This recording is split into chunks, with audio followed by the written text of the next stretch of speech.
Assalamualaikum warahmatullahi wabarakatuh. Perkenalkan, kami dari kelompok 5 mata kuliah manajemen inovasi. Di sini kami ingin mempresentasikan hasil diskusi kelompok kami tentang inovasi dan manajemen inovasi. Sebelumnya kita perkenalkan terlebih dahulu anggota kelompok kami. Yang pertama ada saya sendiri, Muhammad Rifki Effendi, NPM 0077. Yang kedua ada Oki Sanjaya, NPM 0092. Yang ketiga ada Muhammad Isdad Fuadi, NPM 0097. Yang keempat ada Ahmad Faisal, NPM 0107. Dan yang terakhir ada Advent Rainaldi, NPM 0116. Oke, di sini kita bahas terlebih dahulu tentang pengertian dari inovasi dan manajemen inovasi. Nah, inovasi, yang pertama inovasi menurut Schumpeter, dia mendefinisikan inovasi sebagai kombinasi baru dan faktor-faktor produksi yang dibuat oleh pengusaha. Dan pemikiran inovasi adalah kekuatan pendorong yang penting dalam pertumbuhan ekonomi. Nah, di sini kita dapat ketahui bahwa keberlangsungan sebuah perusahaan bergantung pada seberapa cepat dan seberapa tanggap sebuah perusahaan tersebut dalam menghadapi kedinamisan pasar. Nah, teknologi dan inovasi sudah dikenal sebagai faktor yang cukup penting dalam sebuah perusahaan dalam meningkatkan keuntungan, posisi, dan kinerja dalam menghadapi kedinamisan pasar. Nah, dengan adanya inovasi, berarti perusahaan bereaksi atas perubahan pasar yang dinamis untuk menciptakan atau mempertahankan daya saingnya dengan perusahaan-perusahaan lain. Nah, dapat dikatakan bahwa perusahaan yang berhasil menciptakan keunggulan bersaing adalah perusahaan yang mampu menciptakan inovasi dan kreativitas. Jadi, di sini dapat kita katakan bahwa perusahaan yang kurang atau bahkan tidak memiliki inovasi atau kreativitas dalam produknya atau barang yang dijual, maka perusahaan tersebut mungkin akan kesulitan dalam bersaing, karena hal tersebut dapat terjadi karena perusahaan tersebut tidak mampu mengatasi atau bereaksi akan atau adanya perubahan-perubahan yang ada di dalam pasar. Nah, yang kedua ada manajemen inovasi, merupakan alat yang digunakan oleh manajer maupun organisasi atau perusahaan untuk mengembangkan produk dan inovasi organisasi. Nah, di sini manajemen adalah sebuah alat atau dapat kita katakan cara atau bagaimana sih cara inovasi yang kita miliki, inovasi yang sudah ada di dalam ide-ide kita itu mampu kita tuangkan, mampu kita implementasikan, mampu kita ciptakan dalam produk-produk yang kita buat, begitu. Nah, dengan adanya cara, berarti dapat kita katakan bahwa perusahaan tersebut mampu bereaksi akan adanya perubahan-perubahan yang ada di dalam pasar persaingan, sehingga dapat kita katakan perusahaan tersebut mampu bersaing dengan perusahaan lain, atau setidaknya mampu mempertahankan diri atau mempertahankan perusahaannya dari persaingan-persaingan yang ada. Nah, selanjutnya terdapat dua pendekatan dalam menciptakan inovasi. Yang pertama adalah innovation as a process, atau inovasi ada sebagian dari proses. Nah, maksud dari innovation as a process adalah produk di mana inovasi didefinisikan dengan lebih menekankan pada proses inovasi dalam organisasi dan proses sosial yang menghasilkan inovasi sebagai kreativitas individu, budaya organisasi, kondisi lingkungan, dan faktor-faktor sosial ekonomi. Nah, yang kedua ada innovation as an outcome. Ya, produk yang dibuat atau menciptakan produk yang memiliki nilai tambah. Nah, dalam pendekatan yang kedua ini, innovation as an outcome, terdapat dua kembali pendekatan, atau lebih dikerucutkan atau dibagi menjadi dua, yaitu innovation radikal dan inovasi incremental.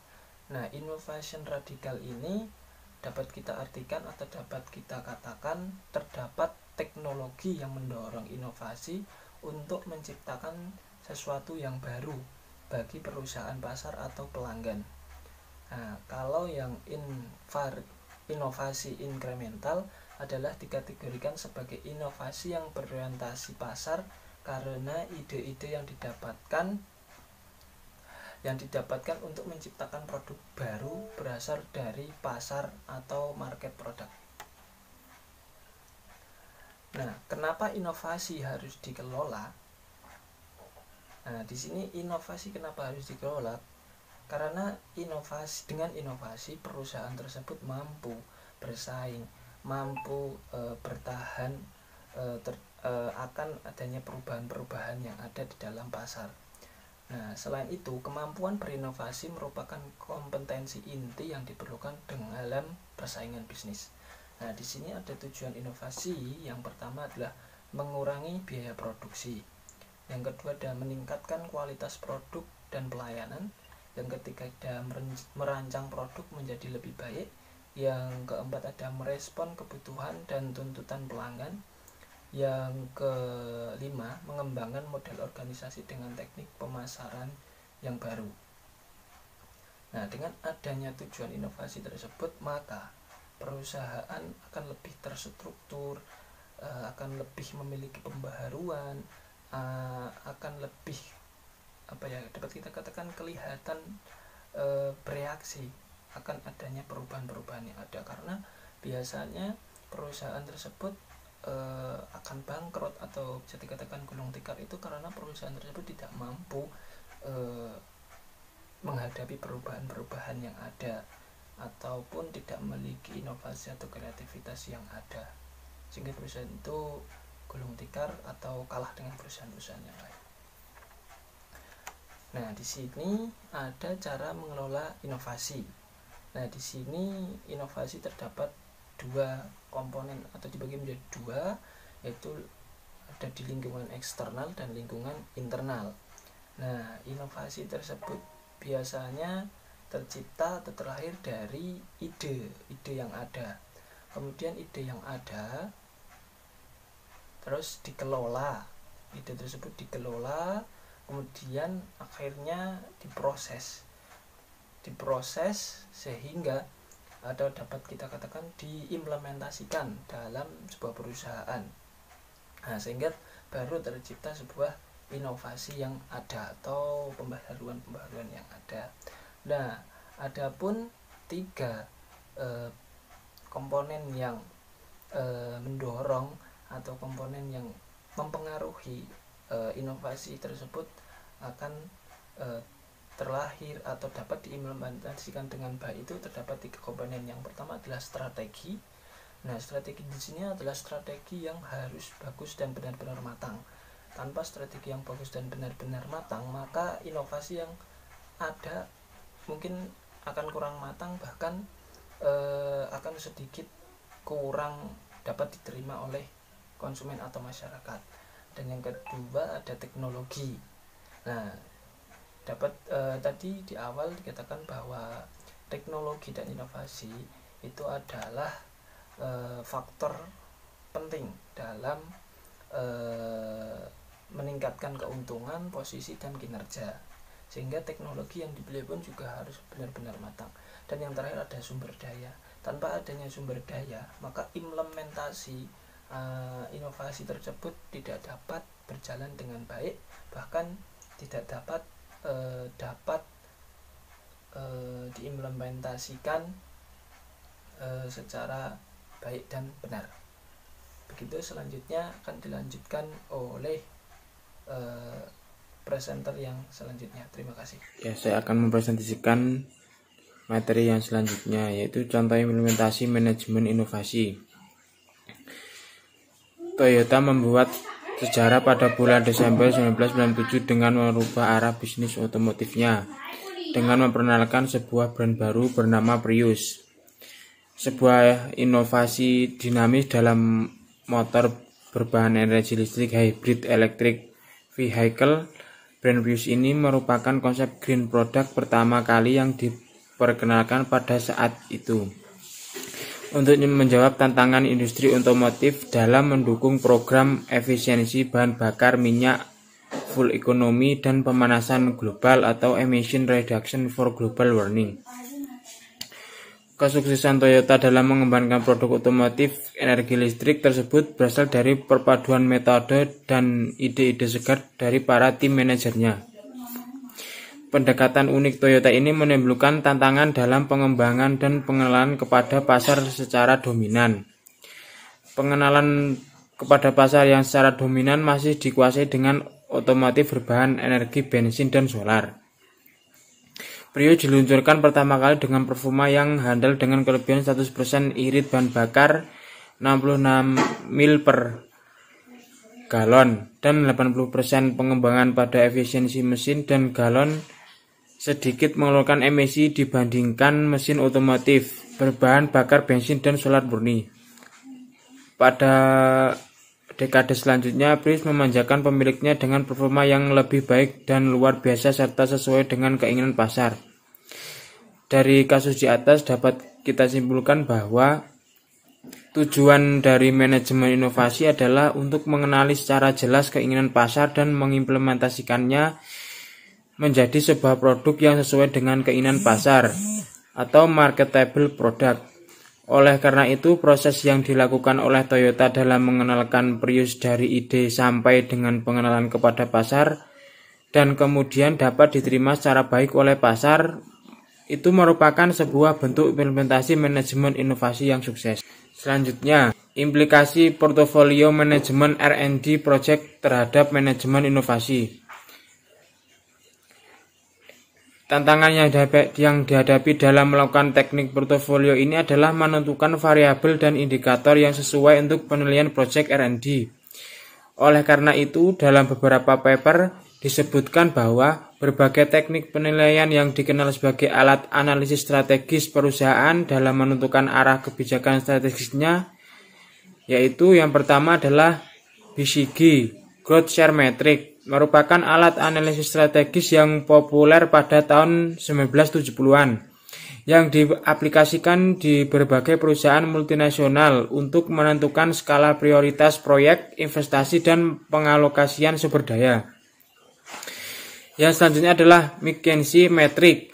Alat ini memberikan saran untuk memprioritaskan alokasi sumber daya dengan melihat faktor internal dan eksternal di perusahaan yang bermanfaat untuk keputusan investasinya.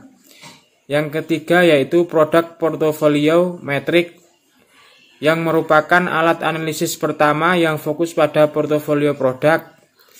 Alat ini digunakan untuk memberikan arahan bagi perusahaan dalam mengalokasikan sumber dayanya pada kekuatan bisnisnya dan industri atraktif.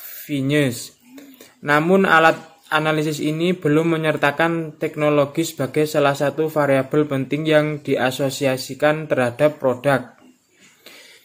Yang keempat adalah teknologi portfolio metric. Untuk menjawab kekurangan dari produk portfolio metric, Keppen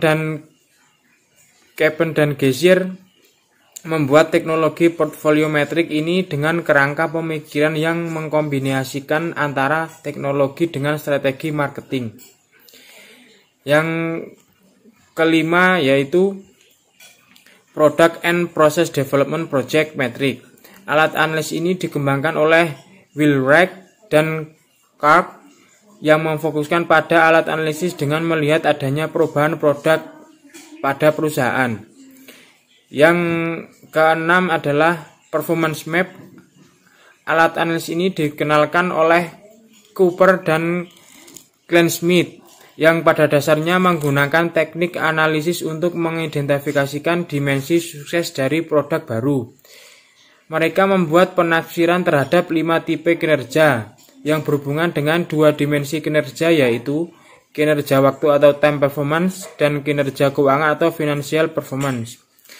Alat analisis ini kemudian dikembangkan lagi oleh Arthur D. Little dalam Russell 1991 yang menambahkan 4 unsur penilaian kinerja untuk mengevaluasi proyek individu, yaitu teknologi kompetitif, strength, yang selanjutnya teknologi maturity, yang selanjutnya competitive impact of technology, dan R&D project attractiveness. Yang terakhir adalah R&D project portfolio metric and dynamic of innovation and innovation. Metrik ini merupakan alat analisis yang digunakan untuk gap antara competitive advantage dan customer value, dan melihat pergeseran value yang terjadi antar lintas metrik, sehingga bisa menjadi sebuah metrik yang dinamis untuk melihat strategi yang paling tepat untuk menjembatani antara competitive advantage dan customer value. Yang selanjutnya adalah manfaat dari penerapan pendekatan teknik portfolio proyek terhadap manajemen R&D. Mikola 2001. Yang pertama, menunjukkan kekuatan dan kelemahan dari masing-masing proyek. Yang kedua, memfasilitasi informasi mengenai alokasi investasi, model seleksi proyek, skala prioritas, dan alokasi sumber daya. Yang ketiga adalah mengungkapkan kedinamisan proyek. Yang keempat adalah proyek bisa selalu dilihat kesinambungannya terhadap kinerja perusahaan. Yang selanjutnya adalah analisis secara sistematis dari proyek yang ada. Yang selanjutnya penyajian laporan maupun penjelasan mengenai posisi proyek secara grafis menjadikan bisa lebih dipahami dan dimengerti oleh manajer non-teknis. Yang terakhir yaitu bisa menunjukkan adanya celah dan kesempatan pengembangan di masa akan datang. Assalamualaikum warahmatullahi wabarakatuh. Saya Muhammad Izzat Fuadi. Di sini saya akan menjelaskan kendala yang dihadapi dalam pelaksanaan portofolio manajemen proyek di R&D menurut Mikola pada tahun 2001. Jadi terdapat dua kendala, yaitu yang pertama, masing-masing proyek itu mempunyai independensi teknologi yang kemungkinannya itu secara sistem akan sulit untuk dinilai dan dibandingkan. Dan yang kedua itu, dalam melakukan penilaian portofolio ini, masing-masing individu itu mempunyai kemampuan yang berbeda-beda, apalagi jika penilaian yang dilakukan oleh manajer itu adalah non-teknis. Contohnya itu, yang pertama adalah manajer keuangan menilai portofolio itu akan berbeda dengan manajer operasional. Berikutnya ini ada gambar matriks. Jadi matriks tersebut itu dibuat berdasarkan dua kriteria, yaitu yang pertama competitive advantage dan yang kedua adalah benefit to customer. Yang pertama adalah competitive advantage. Jadi apa itu competitive advantage? Menurut Michael Porter pada 1985, competitive advantage atau keunggulan bersaing itu adalah kemampuan yang diperoleh melalui karakteristik dan sumber daya suatu perusahaan itu untuk memiliki kinerja yang lebih tinggi dibandingkan perusahaan lain pada industri atau pasar yang sama. Jadi misalnya pada pasar smartphone, jadi kedua perusahaan itu melakukan competitive advantage, melakukan inovasi agar produk mereka itu lebih unggul begitu. Sedangkan yang kedua yaitu benefit to customer, yaitu manfaat bagi pelanggan. Jadi pada matriks di atas dapat dilihat ya, apabila competitive advantage-nya itu tinggi sedangkan benefit to customer-nya rendah, maka akan snoop atau sombong. Kemudian apabila competitive advantage-nya rendah tetapi benefit to customer-nya juga rendah, maka itu akan terjadi flop atau bisa disebut juga gagal. Kemudian apabila competitive advantage-nya itu tinggi, kemudian benefit to customer-nya itu juga tinggi, maka menjadi bintang atau star. Kemudian apabila competitive advantage-nya itu rendah tetapi benefit to customer-nya itu tinggi, maka itu akan terjadi void. Yang berikutnya adalah evaluasi portofolio R&D yang didasari dari analisa matriks. Ini melibatkan beberapa hal, yaitu terdapat 4 hal. Yang pertama yaitu spesifikasi dari proyek R&D yang tepat dan sesuai. Kemudian yang kedua yaitu klasifikasi proyek yang mengarah pada keunggulan bersaing berkelanjutan. Yang ketiga adalah manajemen R&D yang mempertimbangkan risiko itu kedinamisan dan kesinambungan. Kemudian yang keempat atau yang terakhir, kemungkinan akan adanya potensi pasar yang bisa mengakibatkan keunggulan dalam persaingan itu ada. Sekian presentasi dari saya. Selanjutnya akan dilanjutkan oleh presenter berikutnya. Terima kasih. Bismillahirrahmanirrahim. Perkenalkan, nama saya Ahmad Faisal, NPM 0107. Di sini saya akan melanjutkan presentasi dari Mas Isdat. Jadi tadi kan udah dijelaskan. Jadi ada 4, yaitu kuadran dan ini selanjutnya itu dari keempat kuadran tersebut, itu dari berdasarkan kriteria dari setiap kuadran matriks R dan D. Jadi keputusan strategi perusahaan harus disesuaikan dengan kondisi seiring dengan perubahan pasar dan kemampuan perusahaan dalam bertahan. Dan di mana matriks untuk mengakomodasi kedinamisan kondisi memudahkan keputusan strategis, yaitu Dynamic of Innovation and Imitation Matrix. Jadi di dalam sini itu bisa dikatakan bahwa ya matriks ya dari kuadran 1 sampai 4 itu disesuaikan dengan perubahan pasar dan dengan kondisinya. Karena memang itu juga sangat penting, karena kita juga harus memahami bagaimana itu misal kita harus memahami juga konsumen dan kondisi ya. Soalnya juga kondisi juga berubah-ubah dan apalagi di dalam pandemik gini, kita harus kita harus memproduksi suatu produk itu harus yang bagaimana ya, misal disesuaikan gitu. Jadi harus saling kita harus tahu dengan kondisi dan kita harus melakukan bagaimana nanti untuk melakukan sesuatu gimana agar apa yang kita lakukan itu berjalan dengan baik itu, dan perusahaan itu juga tidak dibilang itu berhenti, tetapi akan terus menerus itu. Dan selanjutnya itu tadi di Dynamic of Innovation and Imitation Matrix. Jadi itu ada gambar. Ini ada generasi 1 inovasi, 2 generasi inovasi, yang ketiga itu imitated product dan masa produk. Jadi untuk satu itu generasi inovasi. Generasi inovasi di dalam produk kuadran ini kan SNOP.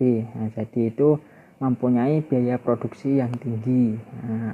Jadi akan menyebabkan itu internal inovasi, sehingga itu mengurangi keunggulan bersaingnya. Soalnya dengan biaya produksi tinggi, jadi otomatis juga nanti suatu produk itu yang dijualkan juga dengan harga yang tinggi. Mungkin itu kita harus soal ini konsumen juga kita harus tahu juga masa kondisi-kondisi yang gimana nantinya. Soalnya juga konsumen itu kan juga kita inginnya kan juga barang misal itu dengan kualitas baik dan harga rendah gitu loh. Kemana kita harus mengolah dengan baik itu. Dan juga dengan keunggulan bersaing. Emang sih dalam generasi inovasi ini itu produksi tinggi itu untuk apa ya, untuk mengurangi kemudahan bersaingnya. Jadi untuk perusahaan itu bisa dikatakan itu membuat keputusan yang mengarahkan pada transformasi kuadran dari SNOP ke STAR. Di mana SNOP kan itu suatu transformasi atau perubahan ya. Soalnya SNOP itu dimana itu bersaing tinggi, tapi belum apa ya, terakomodir atau mengakomodir dengan keinginan pasarnya. Jadi produk teknologinya juga tinggi, tetapi yaitu yang pertama kan tadi apa, biaya produksi tinggi, otomatis harga itu juga tinggi gitu. Kalau ke STAR kan ini SNOP ke STAR. Kalau STAR itu keunggulan bersaing itu juga tinggi, soalnya kan ada apa ya, nilai manfaat dari kita harus tahu atau kita harus di dalam STAR ini nilai manfaat dari konsumennya juga tinggi itu loh. Soalnya itu peningkatan dari penjualan dan untung hasil produk itu juga unggul. STAR namanya juga STAR itu juga kalau dibilang itu kan juga udah apa ya, yang tertinggi itu loh. Jadi produknya itu emang unggul gitu loh. Jadi unggul. Jadi gimana itu SNOP bertransformasi ke STAR gitu loh. Jadi yang dimana SNOP itu belum mengakomodir pasarnya, itu transformasi ke STAR, di mana STAR itu kan juga nilai dari manfaat dari barang tersebut itu konsumen itu sudah mengetahui. Mungkin itu dari yang kedua itu ada apa, dua gen inovasi. Gen inovasi ini kan produk pada kuadran yaitu SNOP yang bertransformasi ke kuadran STAR. Itu menyesuaikan dengan keinginan konsumen. Keinginan konsumennya kita harus mengetahui itu loh, disesuaikan. Jadi supaya apa? Jadi supaya itu bisa lebih diterima itu loh di pasar, dan bisa menaikkan di mana itu kan penjualan, di mana penjualan itu nanti bisa naik dan untuk apa ya, meningkatkan keuntungan dari perusahaan tersebut itu. Yang selanjutnya itu dari STAR ini kan juga membutuhkan ketangguhan dari sisi persaingannya. Jadi kan persaingan juga semakin ketat itu loh di permintaan pasarnya. Jadi kita harus dari posisi yang sangat sulit, itu kita harus gimana ya, kalau dibilang itu bertahan, dan dimana itu kita harus memikirkan juga jangka panjangnya. Kalau dibilang nanti ya kita harus yang materi yang selanjutnya nanti yang akan dijelaskan, yaitu berinovasi gitu. Mungkin itu. Yang selanjutnya itu ada limited produk dan masa produk. Jadi di mana pada kondisi ini itu produk dari kuadran FAD menjadi sangat mudah untuk ditiru oleh pesaing. Ini mudah ditiru itu produknya. Jadikan jadi perusahaan itu untuk keunggulan bersaingnya dengan itu ya kalau produk mudah ditiru ya kita harus gimana, terus mempertahankan, dan kita harus dengan ciri khas dari tertentu dari perusahaan tersebut gitu loh. Jadinya kan kalau di dalam ini limited produk dan mass produk ini kan juga keunggulan bersaingnya melakukan, dan juga ini juga melakukan transformasi juga dari FAD ke STAR, dimana kan STAR tadi kan yang produknya itu unggul-unggul itu. Kalau FAD itu ya banyak diminati oleh konsumen, ya konsumen juga yang menerima keunggulan, tetapi yaitu dengan harganya juga rendah, terjangkau. Tapi yaitu produk-produk tersebut itu kan mudah ditiru itu loh. Jadinya ya otomatis kalau tidak dari perusahaan ini misal perusahaan A itu tidak melakukan suatu mempertahankan produk itu, tidak bisa, perusahaan itu tidak bisa meniru atau misal kalau di dalam HP, misal kalau HP dicontohkan HP itu misal entah kameranya atau harus punya ini loh ciri khas itulah intinya. Jadi kalau di dalam strategi yang bisa dilakukan itu ya perbaikan produk.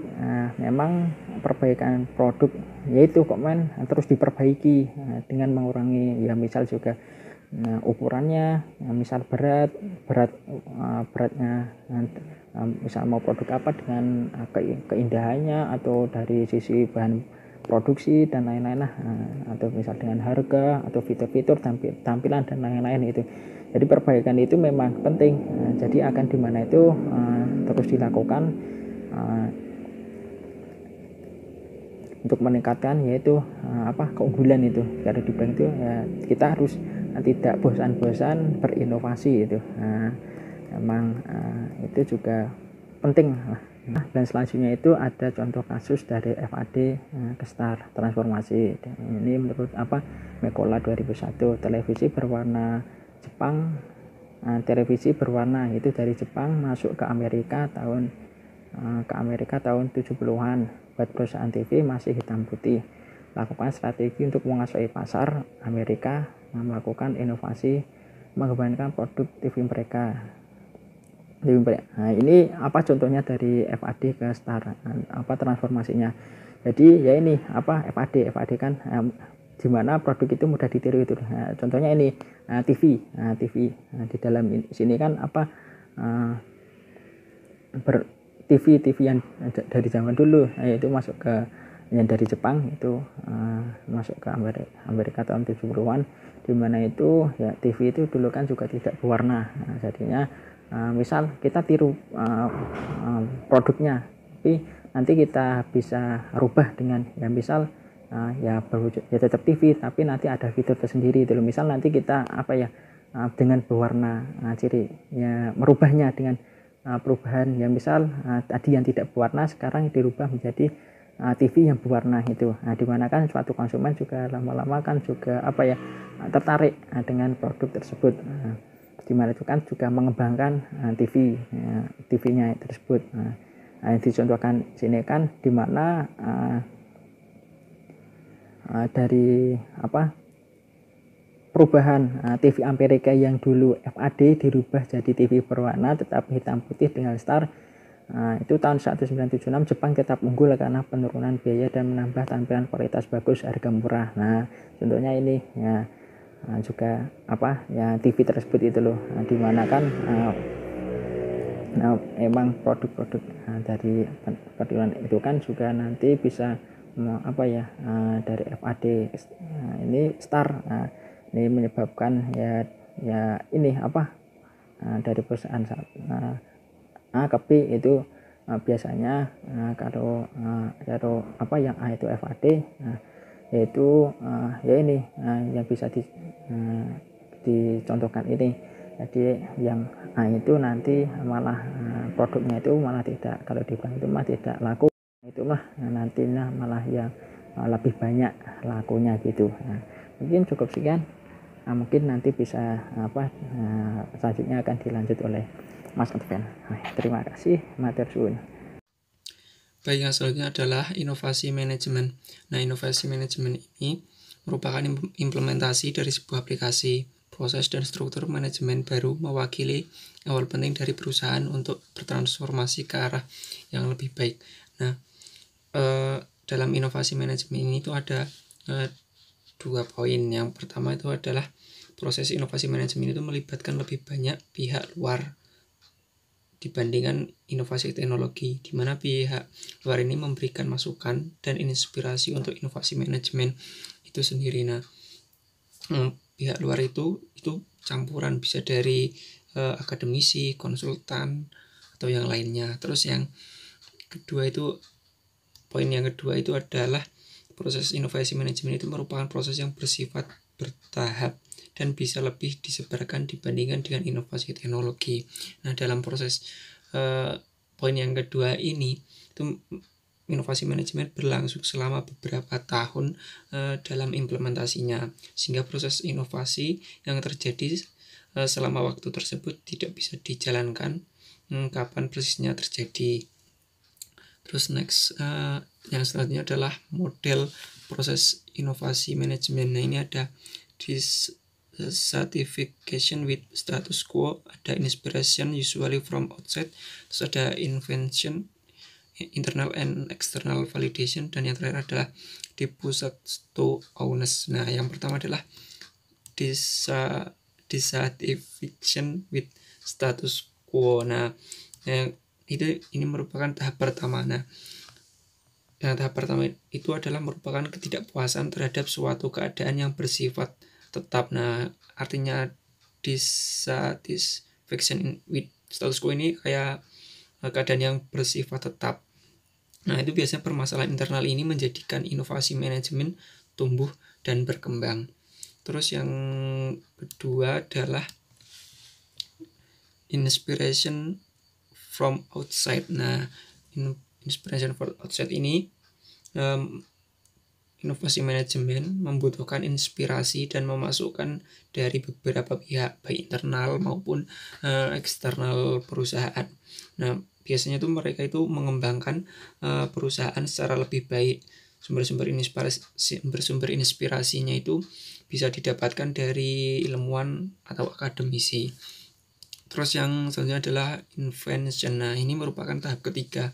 Nah, tahap ketiga biasanya dikenal sebagai tahap eureka moment. Nah, eureka moment itu dimana ide-ide tentang aplikasi, proses, dan struktur yang baru timbul dari tahapan-tahapan sebelumnya, termasuk tahapan dissatisfaction with status quo dan inspiration from outside. Nah, terus yang terakhir ada tahap keempat, yaitu internal and external validation. Nah, dalam manajemen inovasi, resiko dan ketidakpastian keuntungan selalu ada dalam setiap langkah strategi yang diambil. Terus yang terakhir adalah dissatisfaction. Nah, terus yang selanjutnya adalah tipe-tipe inovasi manajemen. Nah, ini ada 3 tipe tuh, bisa dilihat panahnya. Nah, yang pertama adalah inovasi manajemen yang bersifat radikal. Terus yang kedua adalah tipe inovasi manajemen bersifat sistematis atau terencana. Terus yang terakhir adalah tipe inovasi manajemen dibangun sebuah platform inovasi dan menjadi bagian sebuah program berhubungan yang sedang berjalan di manajemen itu sendiri. Nah, itu sekian presentasi dari kelompok kami. Apabila ada kurangnya kami mohon maaf.